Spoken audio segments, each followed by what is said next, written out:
Guys ಇವತ್ತು college ಇಲ್ಲ ಅಂದ್ರೆ ಕೇರ್ಪಡೆ ಕರ್ಸ್ಕೊಂಡವನೆ ಗಾಯ್ಸ್ ನಾನು. ಯಾಕೆ ಅಂತ ನನ್ಗೆ ಇಲ್ಲಿ ಬಂದ್ಮೇಲೆ ಗೊತ್ತಾಯ್ತು. ಇವ್ರ ನೇಮು ಚರಣ್ ಶೆಟ್ಟಿ ಅಂತ. ಇವರು ಕೇರ್ಪೇಟೆ ಫಸ್ಟ್ ಟೈಮ್ RX ಇಟ್ಕೊಂಡು ಮೋಟೋ ವ್ಲಾಗ್ ಮಾಡ್ಬೇಕು ಅಂತಿದ್ದಾರೆ. ಅಂಡ್ ಕನ್ನಡದಲ್ಲಿ ಹಾಗೆ ನಮ್ ಕೇರ್ಪೇಟೆ ಅವರು ಮೋಟೋ ವ್ಲಾಗ್ ಮಾಡ್ತಾ ಇದಾರೆ ಅಂದ್ರೆ ನಮ್ಗಂತೂ ಹೆಮ್ಮೆ ಅನ್ಸುತ್ತೆ. ಹಾಗೆ ಇವ್ರು ಹಾಕೋ ಎಫರ್ಟ್ ಗೆ ಸಕ್ಸಸ್ ಸಿಗ್ಲಿ ಅಂತ ನಾವು ಕೇಳ್ಕೊಂಡು ಮೋಟೋ ವ್ಲಾಗ್ ಮಾಡ್ಬೇಕಾಗಿರೋ ಎಲ್ಲ ಎಕ್ವಿಪ್ಮೆಂಟ್ಸ್ ತಗೊಂಡಿದ್ದಾರೆ. ಹಾಗೆ ಈ ಗೋಪ್ರನು ಒಂದು. ಹಾಗೆ ಇದು ಗೋಪ್ರೋ 13 42,000. ಹಾಗೆ ಇದು RX ದೊಡ್ಡಮ್ಮ ಅಲ್ಲ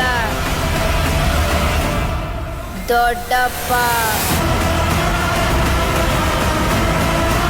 ಈ ಗಾಡಿ ಹೋಗೋ ಟಾಪ್ ಸ್ಪೀಡ್ ನಿಮ್ಗೆಲ್ಲ ಗೊತ್ತೇ ಇರುತ್ತೆ. ಅಂಡ್ ಮೈಲೇಜ್ ನೋಡ್ಕೊಂಡು ಗಾಡಿ ತಗೋತೀನಿ ಅಂದ್ರೆ ದಯವಿಟ್ಟು ತಗೋಬೇಡಿ. GoPro ರೆಕಾರ್ಡ್ ಮಾಡ್ತಾ ಇರೋದು ಈ ತರ ಕ್ಲಾರಿಟಿ ಬಂದೈತೆ. ಅಷ್ಟು ಅಮೌಂಟ್ ಕೊಟ್ಟು ತಗೊಂಡಿರೋದಕ್ಕೋ ವರ್ತು. ಸೊ ಅಲ್ಲಿ ಇದೊಂದು ಚಿಕ್ಕ ಕೆಲಸ ಮುಗಿಸಿ ನಾನು ರಿಟರ್ನ್ ಮನೆಗೆ ಬಂದೆ.